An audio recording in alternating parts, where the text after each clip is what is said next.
Topic है वो है जेनेटिक डिसऑर्डर। जेनेटिक डिसऑर्डर होता क्या है? हमारे जीन में कुछ म्यूटेशन आ जाती है, उसकी वजह से जो डिसऑर्डर होता है उसे हम जेनेटिक डिसऑर्डर को बोलते हैं। जेनेटिक डिसऑर्डर हम दो टाइप के पढ़ते हैं, जैसे कि जो म्यूटेशन आती है उसके बेसिस पर हम इसको दो कैटेगरी में क्लासिफाई करते हैं, मेंडेलियन और क्रोमोसोमल।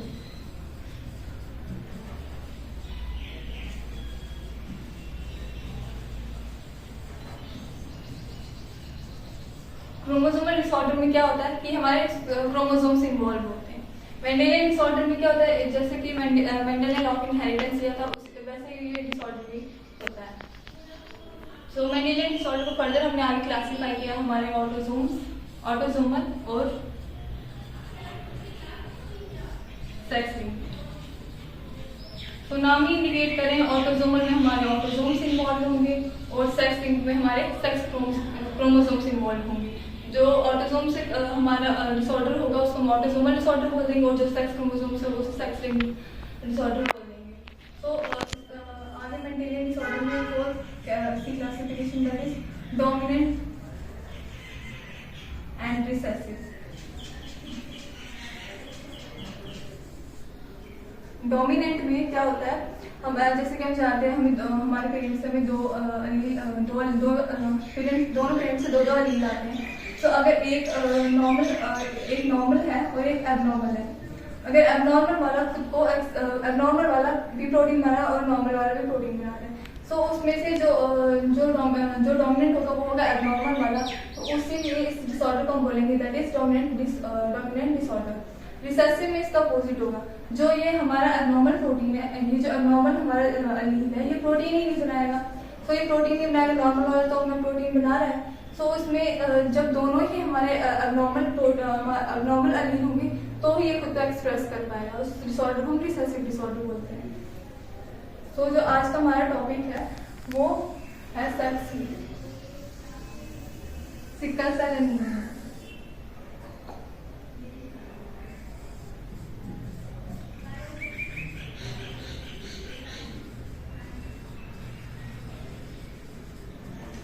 तो सिकल सेल एनीमिया को सबसे पहले देखा किसने था? जेम्स हेरिक ने इसे देखा था इन 1910।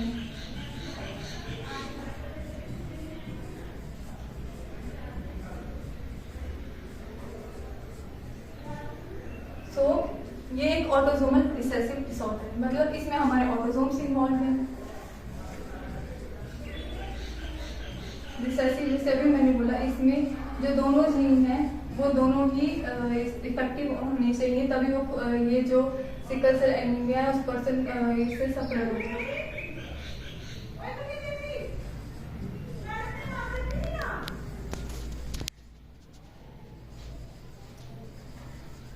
सो सिकल सेल एनीमिया एक क्वालिटेटिव डिसऑर्डर है, मतलब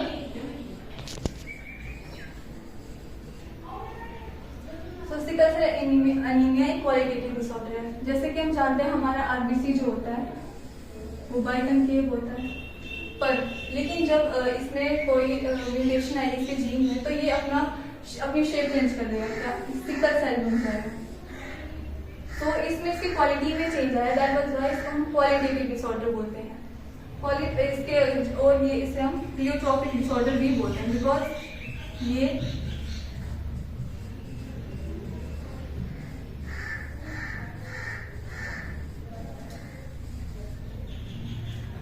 प्लियोट्रॉपिक डिसऑर्डर क्या होता है, जिसमें एक जीन होता है वो एक से ज्यादा ट्रेट को कैरी करे।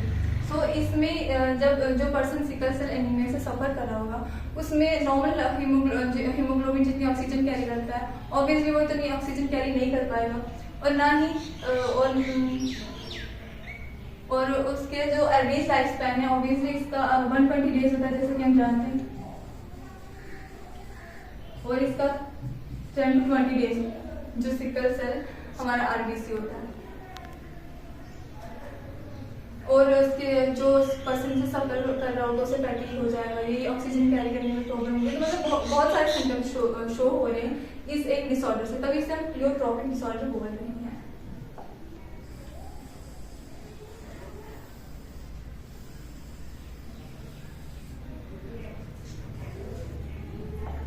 अब हमारा आरबीसी की शेप हमें पता चल गया कि हमारा आरबीसी की शेप चेंज होगी, पर कैसे चेंज होगी, क्या हुआ आरबीसी की शेप सिकल शेप बन गया। सो हम जानते हैं कि आरबीसी में ऑक्सीजन कौन कैरी करता है, हीमोग्लोबिन। सो हीमोग्लोबिन का स्ट्रक्चर क्या है, नॉर्मल 4 हेम के ग्रुप होते हैं और साइड से प्रोटीन लगा होता है।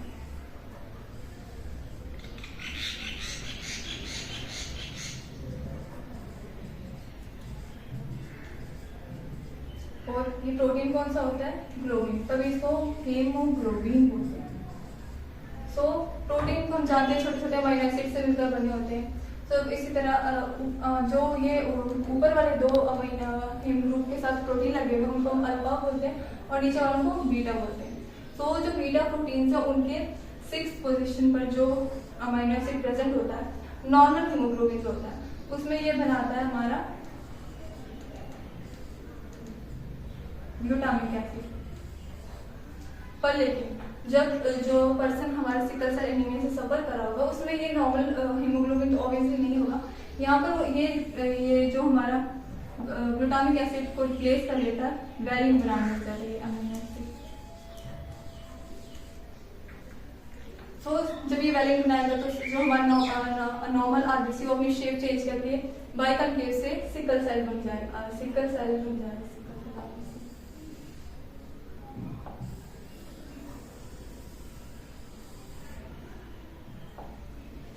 सो अभी तक हमने जाना कि सिकल सेल एनीमिया होता क्या है, ये इसके सिम्टम्स क्या होते हैं, ये कौन सा डिसऑर्डर है, क्वालिटेटिव है, क्या है। तो अब हम जानते हैं कि अब हम इसके बारे में कि अब ये ट्रांसफर कैसे हो रहा है एक जनरेशन से दूसरी जनरेशन में। हीमोग्लोबिन में ही चेंज आ रहा है। तो हीमोग्लोबिन को हम देखेंगे, हम जानते हैं कि एक पेरेंट से 2 एलील मिलते हैं।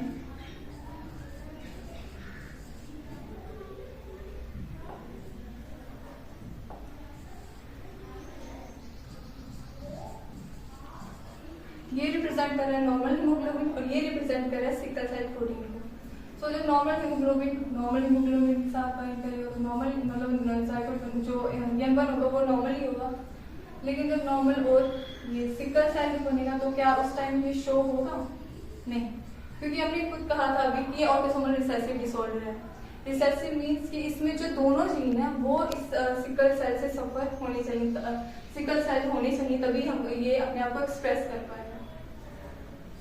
तो इसमें भी नहीं है बिकॉज इसमें भी सेम बन रहा है, पर इसमें जो ये यंग बर्न होगा इसमें ये डिसऑर्डर शो हो, ये खुद को ये जीन खुद को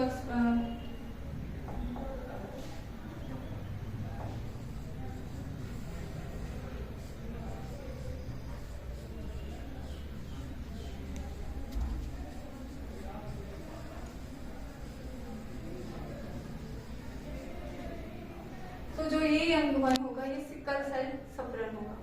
सो हमने अब पहले पढ़ा कि जेनेटिक डिसऑर्डर्स क्या होते हैं, फिर हमने पढ़ा कि हमारा सिकल सेल एनीमिया क्या होता है, इसकी डिस्कवरी किसने की, क्वालिटेटिव डिसऑर्डर होता है, ऑटोसोमल रिसेसिव डिसऑर्डर होता है, ये प्लियोट्रोपिक होता है। फिर हमने बोला कि इसकी शेप कैसे चेंज हो रही है, हीमोग्लोबिन में कुछ चेंजेस आ रहे हैं जिसकी वजह से इसकी शेप चेंज हो जा रही है। उसके बाद हमने पढ़ा कि ये ट्रांसफर कैसे हो रहा है एक जनरेशन से दूसरी जनरेशन में। सो और हमको पता चला इसमें हमारे दोनों जीन अफेक्टेड होंगे तो ही जो पर्सन होगा वो सिकल सेल होगा।